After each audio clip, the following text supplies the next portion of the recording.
그 앞에 본을 제가 잠깐 읽으면 제가 오래전에 쓴 건데, 나는 나를 관찰하고 훈련시키는가. 입은 말하기 전에 다물어 있어야 되고 눈은 보기 전에 감아야 된다. 말하고 싶다면 눈을 뜬다고 말하고 싶다고 말한다면, 눈을 뜬다고 본다면, 들려온다고 듣는다면 나는 아무것도 아니다. 마르쿠스 아울렐리우스는 마음속에 높다란 성벽인 내성을 건설했다. 내성. 이게 이너 사이터들이라는 거예요. 내성이 항상 더 높대요. 외성은 낮게 만들어. 그 적군들이 외성 금방 침입했는데 내성이 2배 있기 때문에 요 가운데서 전부 전멸한답니다. 그래서 이너 사이터들을 세워라. 내성. 내성을 건설하여 성벽 위에서 자신을 항상 지켜보았다고 한다. 그는 자신을 모니터하는 주인을 그리스어로 헤게모니콘이란 단어. 헤게모니는 아시겠죠? 헤게모니는 제어하는 대장 이런 거고, 모니콘, 그거를 보는. 번역하자면 자신의 생각과 말과 행동을 자동적으로 제어하는 대장이다. 아우렐리우스의 말을 하면 또 다른 3인칭이 된 자예요. 그게 헤게모니콘. 이게 스토아 철학에 등장하는 특별한 용어예요. 그러니까 이 플라톤이나 아리스토텔레스는 이걸 노이에스라고 했으니까요. 노이에스, 이성.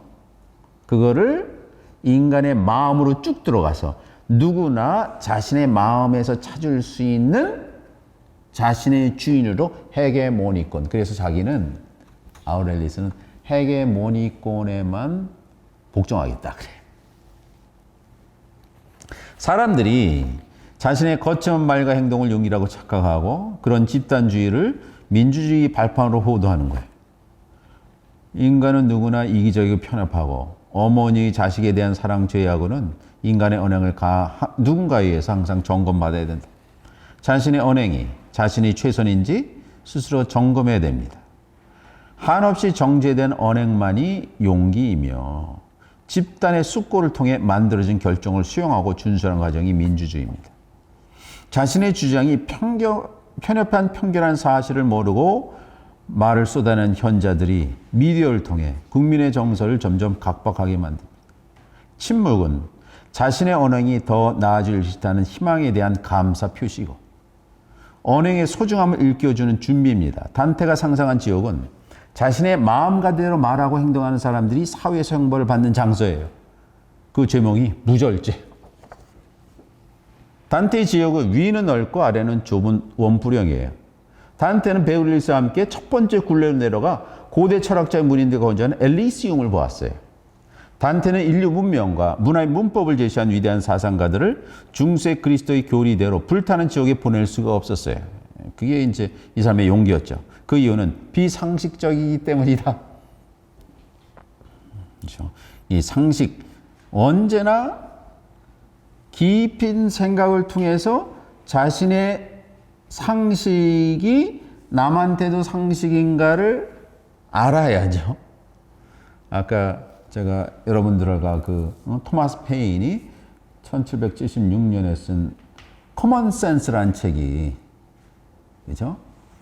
그 당시 13개의 미국 콜로니가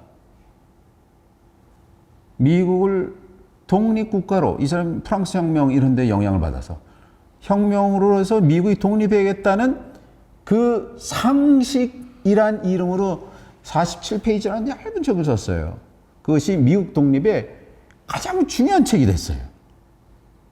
상식이 있어야 돼, 상식. 아무리 힘이 있고 아무리 돈이 있다고 자신 마음대로 할 수가 없어요. 그래서 비상식적인 거짓이고 중세 신학의 세례를 받은 단테는 이들을 지옥 안의 특별한 공간, 상합탑 같은 캠퍼스를 마련했어요. 엘리시움에 거주한 사람은 지옥에 와서도 말하는 일로 소용한다. 행동이 아니라. 단테는 지옥에서 형벌받고 있는 인간을 죄가를 세 가지로 구분했는데 무절제, 폭력, 그리고 사기. 인페는 일곱에 대한 세 마리 심정의 죄의 상징인데 암늑대는 무절제, 사자는 폭력, 그리고 표범은 사기다. 무절제 1인칭, 자신에게 가하는 죄이고 폭력은 2인칭에 가하는 범죄이고 사기는 3인칭, 불특정 다수한테 죄다. 사기가 지옥에서 가장 큰 죄예요. 무절제를 지은 사람은 인페르노 5곡부터 10일까지 차근차근 소개되는데 사격과 식탐과 인색과 낭비, 우울과 분노, 그리고 종파 만들기다. 단테는 이 죄를 지은 사람들이 장소의 입구에 고대 그리스에 등장하는 신화적인 그 괴물들을 배치를 해요. 미노스, 플루토, 케르보로스, 플리리게스 이런 괴물들을 다 배치를 합니다. 괴물들은 죄인들의 죄가를 묻고 형벌을 가하는 가혹한 심판자들이다. 무절제는 글자 그대로 절제하지 못하는 무기력입니다. 자신의 말과 행동을 스스로 제지하지 못하는 죄예요. 인간은 교육과 훈련 그리고 스스로의 수련을 통해 짐승의 상태에서 서서히 벗어나 개화된 인간, 승화된 인간, 신적인 인간으로 탈바꿈해요. 인간이 자신을 가만히 응시하여 자신의 마음속에 일하는 욕망을 절제하지 못하면 짐승이나 마찬가지다.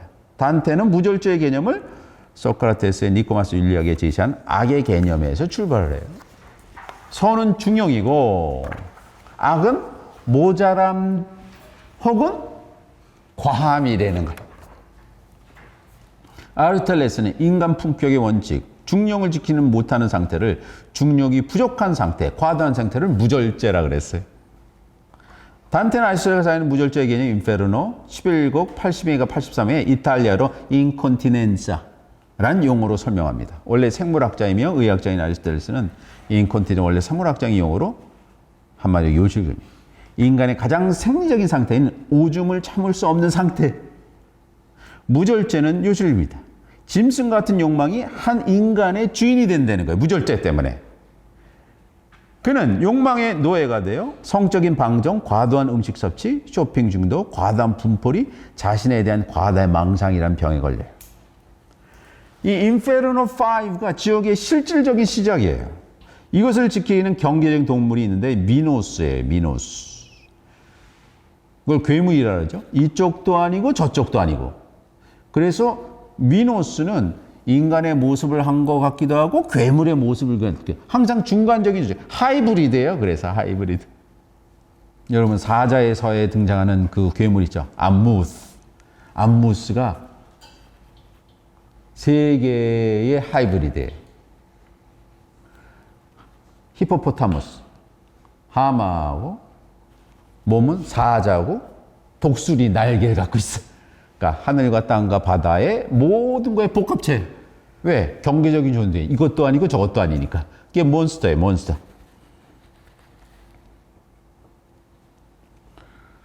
그러니까 죄인들은 반드시 이 미노스를 통과해야 돼요.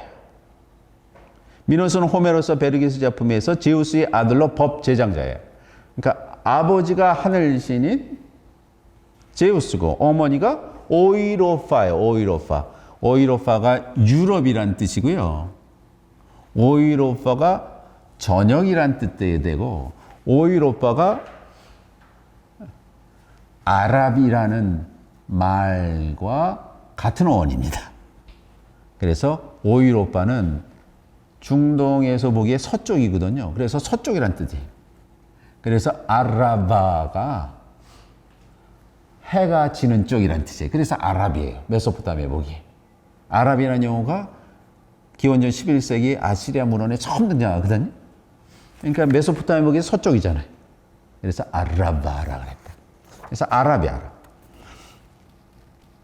그래서 오늘은 이제 그 얘기를 하고 나중에 루스리아인데 이 사진. 그래서 그 유명한 중세의 가장 유명한 러브 스토리가 있어요. 파울로와 프란체스카 얘기가 이 5곡의 후반에 등장하는 이 전체의 핵심은 다음 시간에 말하겠지만 39행에 나오는 거예요.